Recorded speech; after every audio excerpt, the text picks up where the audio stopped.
নমস্কার, আমি সঙ্গমিত্রা। আমার এই সহজ রান্না চ্যানেলে আপনাদের সবাইকে স্বাগত। আজ আমি রান্না করছি গোবিন্দভোগ চাল দিয়ে মোচার ঘন্ট। আপনারা নিরামিষের দিনে এভাবে মোচার ঘন্ট বানিয়ে খেয়ে দেখবেন, খেতে কিন্তু দারুণ লাগে। আপনাদের যদি এই রেসিপিটি ভালো লাগে তাহলে লাইক এবং শেয়ার করবেন, আর রেসিপিটি কেমন হয়েছে কমেন্ট করে জানাবেন। আরও নতুন নতুন রেসিপি পাওয়ার জন্য চ্যানেলটিকে সাবস্ক্রাইব করে পাশে থাকবেন। ধন্যবাদ। প্রথমেই আমি কলার মোচা ভালো করে পরিষ্কার করে নিয়ে কেটে জলের মধ্যে ভিজিয়ে রেখেছি। এখন আমি মোচাটাকে সেদ্ধ করে নেব। তার জন্য কড়াইতে জল বসিয়েছি। এর মধ্যে দিয়ে দিচ্ছি সামান্য একটু নুন আর সামান্য একটু হলুদ গুঁড়ো।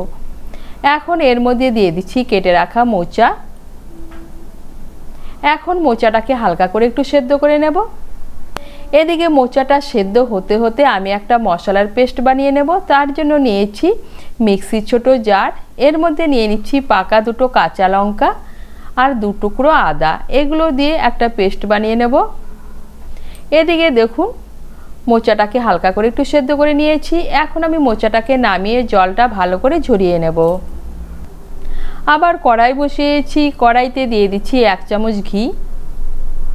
এর মধ্যে দিয়ে দিচ্ছি 1 মুঠো গোবিন্দভোগ চাল। চালটাকে আমি ভালো করে ধুয়ে জলটা ঝরিয়ে রেখে দিয়েছিলাম। এখন এই ঘিয়ের মধ্যে চালটাকে ভেজে নেব।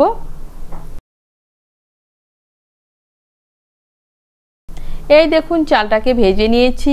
এখন আমি চালটা তুলে নিচ্ছি। আবার কড়াইতে দিয়ে দিচ্ছি সর্ষের তেল। রান্নাটা আমি সর্ষের তেলে করছি, আপনারা সাদা তেলেও করতে পারেন।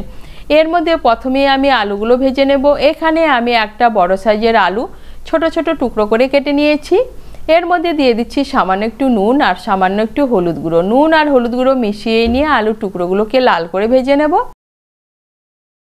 আলু ভাজার পর কড়াইতে দিয়ে দিচ্ছি আর অল্প সর্ষের তেল। এর মধ্যে দিয়ে দিচ্ছি ফোড়ন। ফোড়নের জন্য নিয়েছি তেজপাতা, শুকনো লঙ্কা, গোটা জিরে আর গোটা গরম মশলা। গোটা গরম মশলার মধ্যে নিয়েছি এলাচ, লবঙ্গ আর দারচিনি। এলাচের মুখগুলো একটু ফাটিয়ে নিয়েছি।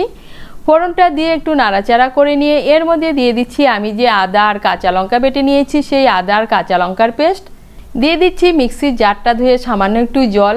জলটাকে ভালো করে মিশিয়ে নেব। জলটাকে ভালো করে মিশিয়ে নিয়েছি। এখন এর মধ্যে দিয়ে দিচ্ছি স্বাদ মতো নুন। দিয়ে দিচ্ছি 1/2 টিস্পুন হলুদ গুঁড়ো, 1/2 টিস্পুন লঙ্কা গুঁড়ো, 1 টিস্পুন জিরে গুঁড়ো আর 1/2 টিস্পুন ধনে গুঁড়ো। আর দিয়ে দিচ্ছি একটা মাঝারি সাইজের টমেটো কুচি। ভালো করে মিশিয়ে নেব। মিশিয়ে নিয়ে মশলাটাকে ভালো করে কষিয়ে নেব। মশলাটাকে ভালো করে কষিয়ে নিয়েছি।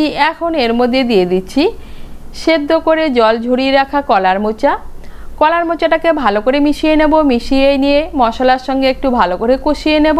মোচাটাকে মশলার সঙ্গে একটু ভালো করে কষিয়ে নিয়েছি। এখন এর মধ্যে দিয়ে দিচ্ছি ভেজে রাখা আলু আর ভেজে রাখা গোবিন্দভোগ চাল। আলু আর চাল ভালো করে মিশিয়ে নেব মোচার সঙ্গে।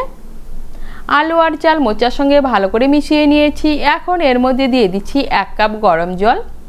জলটাকে ভালো করে মিশিয়ে নেব। মিশিয়ে নিয়ে গ্যাসের আঁচটাকে মিডিয়াম করে 5-6 মিনিটের জন্য ঢেকে দেব। গ্যাসের আঁচটাকে মিডিয়াম করে 5-6 মিনিটের জন্য ঢেকে দিয়েছিলাম।